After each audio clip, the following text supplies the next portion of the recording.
This is a new Porsche GT4 RS, and on paper it has the potential to be Porsche's best driver's car. Now in this video we're going to find out if that's true and whether it's as tasty as my rather delicious instant noodle snack. Because first things first, right?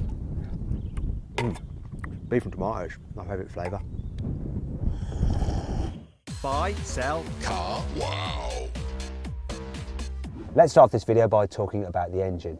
So just like the normal GT4, the GT4 RS has a flat 6 4-litre naturally aspirated engine. However, it's a completely different engine. You see, the one in the GT4 is the engine from the 911 Turbo, but without the turbos fitted to it. The engine here is the same motorsport derived engine you have in the 911 GT3 Cup cars and the GT3 road car. The result is 500 horsepower, which is actually 10 horsepower less than you get in the 911 GT3. Reason being that in order to fit the engine to this 718, Porsche has to turn it around, and so it needs a longer exhaust, which reduces the power somewhat. However, you still have 80 horsepower more than you get with a normal GT4. Also, torque is up from 420 in the normal GT4 to 450 Newton meters here. The red line's higher as well. This thing revs to 9,000 RPM compared to the 8,000 RPM red line in the normal GT4. Still drives the rear wheels only, and you have a 7-speed dual clutch automatic gearbox with launch control, and you know what that means. Porsche says this car will do 0 to 60 in 3.4 seconds, but what is the reality? Well, I'm going to time it myself using my specialist timing gear up here. I'm going to launch it. Here we go.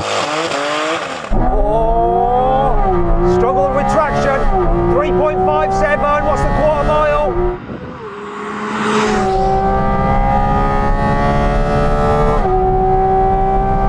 11.51 quarter mile. I reckon we can go quicker. Here we go, let's try again.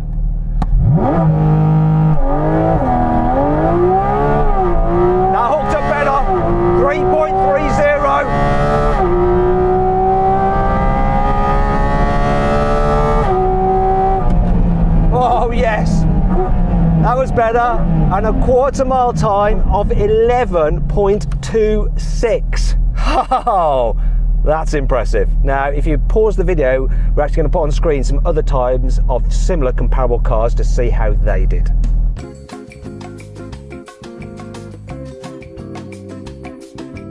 Obviously, 0 to 60 and 70 quarter mile times aren't this car's main focus. It's more about the driving experience and the handling. And Porsche has gone to town on the GT4 RS's chassis. So they're starting with the 718 GT4 as the basis, but then have turned things up a notch or two. So you get uprated springs, so they're stiffer. Car also sits 10 millimeters lower to the ground than a standard GT4, which incidentally is already 20 millimeters lower to the ground than a standard 718 Cayman. Then you have uprated dampers, and of course they're adaptive as standard. You also have a slightly wider track at the front by 6 millimeters and 8 millimeters wider track at the back. There's increased camber as well. You've got hollow anti-roll bars and carbon fiber drop links, just like on the 911 GT3. Oh yes. Now let's find out what all those chassis upgrades mean when you're out on a twisty road. So one of the things that Porsche has tried to do with this car is differentiate it from the GT3 and the forthcoming GT3 RS, which are moving towards more track bias. So this is supposed to still function really well on the road as well as on the track.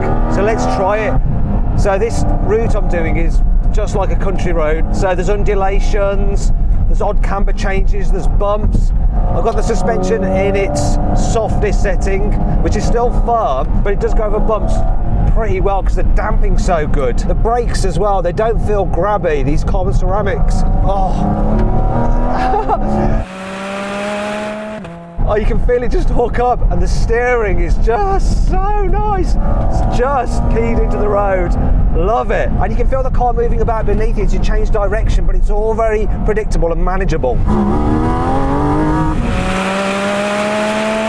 Oh, and then there's a throttle response to that engine, and you've got all the revs, of course. I've got the gearbox in its sportiest setting, so real fast changes.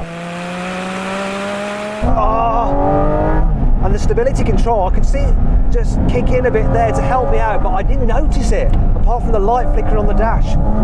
Oh my gosh, you can thrash this on a country road. It's so well set up for it, it really is. It isn't compromised on road. That's good news. The GT4 RS isn't only good to drive, it's also good to look at as well. There's some serious upgrades over the normal GT4. So Porsche fitted it with a carbon fiber bonnet. You've got these vents in the bonnet which actually feed air through ducts to cool the brakes. You've got an extended front splitter there with the GT4 RS badging on it, and it has these side blades on it as well to smooth airflow down the side of the car. There's also these vents in the front wings to relieve pressure from the wheel arches, reduce lift, and the wings themselves at the front are made out of carbon fibre, and they're specially sculpted to once again aid airflow down the side of the car. Speaking of which, there's an inlet on each side of the car here where you'd normally have the little quarter light, and that's a great location because it means that the air intake is right by your ear hole. More on that later. Moving to the wheels, 20-inch alloys as standard, and look, you've got centre locking nuts with the RS logo on. You can actually upgrade to magnesium wheels, and they'll save you 10 kilograms in unsprung mass, which is good. What's not good though is that they cost £10,000, which means you're paying £1,000 per kilo saved. Yeah, you wouldn't want to curb those, would you? No, that Fesson definitely doesn't think he'd like to curb those wheels. Anyhow, the biggest difference at the back isn't the GT4 RS badging. Oh no, it is of course this massive carbon fibre spoiler which has that swan neck design. So it basically works like an upside down wing to improve downforce. In fact, the GT4 RS has 25% more downforce than the standard GT4. All that aero is going to help give you more stability when you're going high speed on track. So I'm actually driving this car on more of a twisty circuit now. I'm not going to be going quick enough to really feel the benefit of that aero, but I put the suspension in its firmest setting. And my God, this car, it just stays so flat through the bends, it really does. And as well, the balance with that mid-mounted engine, when you turn into a corner, you can really get the car rotating to help you turn in with less steering lock. It's so good. Brilliant on road, but also amazing on track, and you can really stretch the legs of this engine when you're on track, of course. Wow, this is so good. It does it all, track, road. Oh, love it. Here on the inside, the GT4 RS gets Alcantara on the dash as standard, on the gear selector, on the door inlays, and on the steering wheel. And the steering wheel is the same sport steering wheel that you get in the GT4. However, as standard, you get the little centre marker there on it as well. You've also got GT4 RS badging on the dials. You've got it on the sills as well. As standard, you get these lovely bucket sport seats, but if you don't want these, you can just have comfort seats as a no-cost option. Speaking of no-cost options, you can get a Club Sport pack, which includes the racing harnesses, a fire extinguisher, and a steel roll cage. Now, this particular car is fitted with the Visac pack, which includes lots of exposed carbon fibre here on the inside, exposed carbon fibre on the outside. So normally on the car, the carbon fibre will be covered up with paint, but here with the Visac, it is exposed. That costs more money to do that because you have to get the weaves all lined up. And as a result, the Visac pack costs £9,000. You do get Visac there on the headrest and little plaque there though, which is good. Yeah. Also, you need the Visac pack in order to have the magnesium wheels. You can't have them without the Visac pack. And you can get a titanium roll cage with the Visac pack instead of the standard steel one. Now, this does all add to the cost. So the starting price of the GT4 RS is £108,000, but this one with all the kit on it is £131,000, which interestingly is the exact same price that the 911 GT3 starts at. So, This car though, it can do 196 miles an hour, which is 1 mile an hour less than the GT3. By comparison, the normal GT4 has a top speed of 188 miles an hour. Now what you're probably thinking now though, everyone complained about the GT4 for its long gearing. Surely this car's gearing must be even longer. Not so. Porsche's actually shortened the gears on this car, so the ratios are actually closer together, apparently. Okay, let's see exactly what difference this shorter gearing makes. So the GT4 will do 82 miles an hour in second gear. If you have the PDK, slightly less, it's 75 miles an hour. That's still quite a lot of miles an hour for second gear. Let's see what this GT4 RS does then. So I'm just going to wind it up, get to second. What will be the top speed? So the GT4 red line's at 8,000 RPM, so this is doing 65 miles an hour at the red line of the GT4. Obviously I've got an extra 1,000 revs to play with, so what is it at 9,000? 72 miles an hour, 73 on the limiter. Can you hear me? So, top speed in second gear is 2 miles an hour slower in the GT4 RS than the GT4, even though you've got an extra 1,000 RPM red line at 9,000 RPM. How's that for some carwow science? Well, I'm out here on this mole, it's like a motorway environment. Let's see what this GT4 RS is like when you're having to drive on the motorway to, say, get to your favourite bit of road or to a racing circuit. What's it like to live with? So what I'm going to do is reset the trick computer now, and I'm going to drive for 2 miles and get the average economy at 70 miles an hour on the motorway. And while I drive for 2 miles, it's a good time for me to explain what this car is like for just cruising about in. So first of all, I'm going to turn off the exhaust valve, so shut those. Car's instantly noticeably more quiet, less drony, and then it's all right actually. There's a bit of tyre noise, not as bad as a 911 GT3 for tyre noise. The suspension, you can feel it a little bit bouncy because of the firm springs, but the damping's so good that it's not uncomfortable. And the seat position is lush, and I actually quite like these seats. I could do quite a fair distance in them. What will the economy be? It's going to be crippling when you're just cruising around in this car. So in 7th, at 70, I'm doing about 3,000 RPM. Hopefully it's not going to be too bad, the economy. Like, people who are buying this car like, Matt, we don't care about this, mate. We're buying it whatever. A few moments later. All right, I've done just over 2 miles, and now the average economy is 25 mpg. I will definitely take that. As standard, the GT4 RS gets a stainless steel sports exhaust, but if you have the Visac pack, it gets automatically upgraded to this lovely titanium system. So let's have a listen to it. Go on, start the engine. Give it some revs.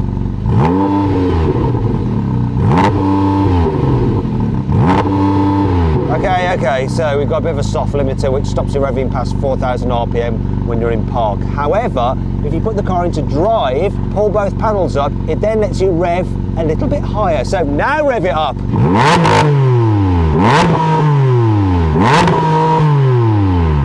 Oh, that's better. Then you can rev to 7,000 RPM, though that's still 2,000 revolutions off the actual red line because of rules.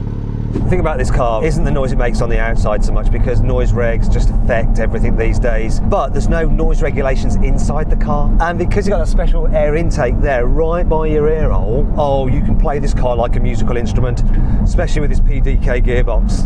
It works so well. Listen to this.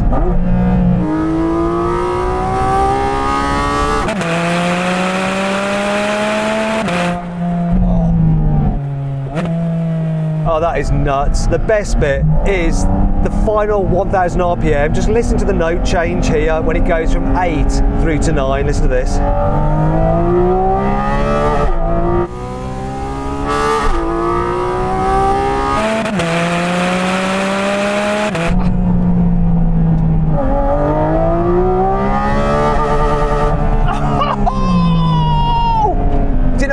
Buy this car just merely as a platform for that engine. It's worth the asking price alone, that engine. Oh. That's enough having fun. It's time to get serious. You see, the front boot on the GT4 RS is only 125 litres, which is 25 litres less than the boot on the normal GT4. Reason being, these air ducts for the brakes take up space. But that's not the worst of it. It gets worse at the back. Actually, before we get there, now's a good time for me to tell you that if you're thinking about selling your car, you can do it through carwow. It's completely free. All you have to do is click on the pop-out banner up there, follow the link in the description, then just upload some photos of your car, give a few details, and then our dealers will bid on your car to make sure you get a great price for it. Now, if you want to do that at a later date, just simply Google "Wow Me Carwow" and we will wow you. What won't wow you is the boot capacity here on the GT4 RS. It's only 136 litres. The normal GT4 has 270 litres. What's that all about? Anyway, that brings me on to 5 annoying things about this car. Even though the GT4 RS is brand new, the cable on which it's based has been around for a while now, which means you get Porsche's old infotainment system. And so while there's Apple CarPlay, there is no Android Auto. Though it doesn't really matter for me because look, that's pretty much the same size anyway. I'll just stick that on. While this isn't technically a limited edition car, production will be limited. Porsche doesn't say by how many, but trust me, getting an allocation from your Porsche dealer will be quite tough unless you're willing to do them some favours. I know fabric door pulls are for reduced weight, they don't actually reduce weight much, and they are motorsport, but they're a bit of a fiddle to use, especially the way they only like extend from the back. You want them to extend both from the front and the back, then it feels more natural when you open the door. It's just a bit of a pain to use. This rear window is made out of lightweight glass, which is great, apart from the fact it doesn't have any heater elements in it, so it's going to be harder to be missed. You can't get this car with a manual gearbox at all. All GT4 RSs are automatic. However, it's not all bad, because that brings me on to 5 cool things about this car. You see, with this PDK gearbox, you can actually clutch kick it like a manual. All you have to do is pull in both paddles, goes into neutral, build the revs, then release the paddles, and it'll clutch kick it sideways like that.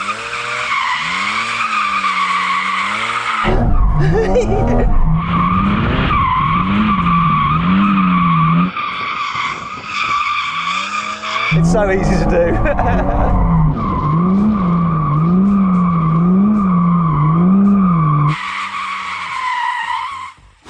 The GT4 RS sits pretty low to the ground, and you might be worried about grounding out your front splitter on a speed hump or when you're going up a steep driveway. Don't worry though, you can get a nose lift option which will raise the front up. Fortunately, this car doesn't have it, so I've had to employ someone to travel with me in the car to lift the car up physically themselves when we reach an obstacle. Go on.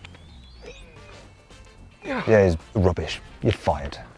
This new GT4 RS did a lap time of 7 minutes 9 seconds round the Nürburgring, which is 24 seconds quicker than the standard GT4. Oh no, I know what's coming now. Ow. Thanks to all the carbon fibre you get in this car as standard, it weighs 35 kilos less than a GT4, tipping the scales at 1,415 kilos, and that's without taking into account if you fit the carbon ceramic brakes and magnesium wheels, which will reduce the weight even further.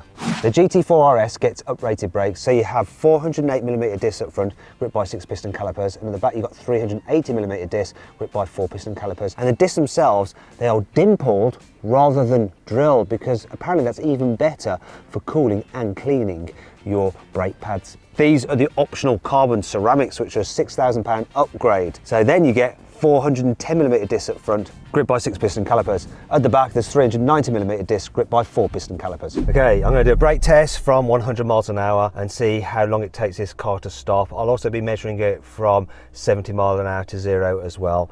So this car's in kilometers an hour, so about 160 kilometers an hour. I'll go over that though, so that it's recording the braking from 100.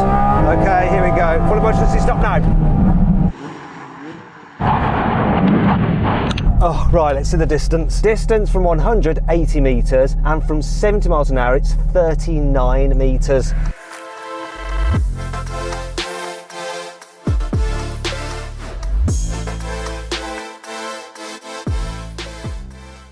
So then, what's my final verdict? Well, to tell you the truth, it's a bit rubbish.